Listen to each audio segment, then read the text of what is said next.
অবৈধভাবে ভারতে অনুপ্রবেশের চেষ্টা বিএসএফ এর হাতে আটক বাংলাদেশি তাকে তুলে দেওয়া হয়েছে মালদার হবিবপুর থানার পুলিশের হাতে। ঘটনাটি ঘটেছে মালদার হবিবপুর থানার ভারত বাংলাদেশ সীমান্তবর্তী ইটাঘাটি এলাকায়।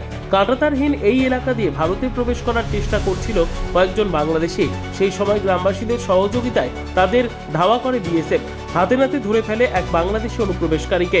বাকিরা বাংলাদেশের দিকে পালিয়ে যায়। ধৃতের নাম আব্দুল মান্নান, বাড়ি বাংলাদেশের চাপাই নবাবগঞ্জ জেলার গোমস্তাপুর থানার অন্তর্গত টমপাড়া গ্রামে। সেই ছবি সোশ্যাল মিডিয়ায় ভাইরাল।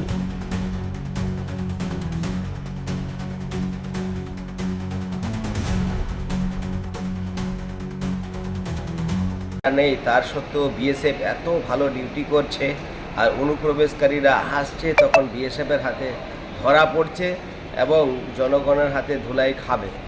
আমরা দেখছি যে এত বিএসএফ ডিউটি করছে আর তার জন্যে অনুপ্রবেশকারীরা ধরা পড়ছে আর পুলিশের হাতে তুলে দিচ্ছে।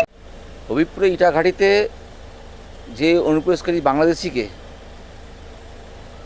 ধান ক্ষেতের মধ্যে গ্রামবাসীরা ধরেছে, পরে তারা বিষ ভাতে তুলে দেয়। সেই এলাকাতে তারা বিএসএফ বলছে, বিজেপি বলছে সেই এলাকাতে তাদের বেড়া নেই। ঘটনা হচ্ছে পশ্চিমবঙ্গ সরকার বহুদিন আগেই বিএসএফকে জায়গা দিয়ে দিয়েছে। এবার তারা যদি তাদের দেরিতে তাদের বেড়া যদি না হয়, তার দায়িত্ব আমরা নেব না। যেখানে বেড়া নেই সেখানেও বিএসএফদের উচিত ঠিকমতো ডিউটি করা, গার্ড দেওয়া। কী করে সেখানে ঢুকে যাচ্ছে। ব্যুরো রিপোর্ট, উত্তর বাংলা সংবাদ।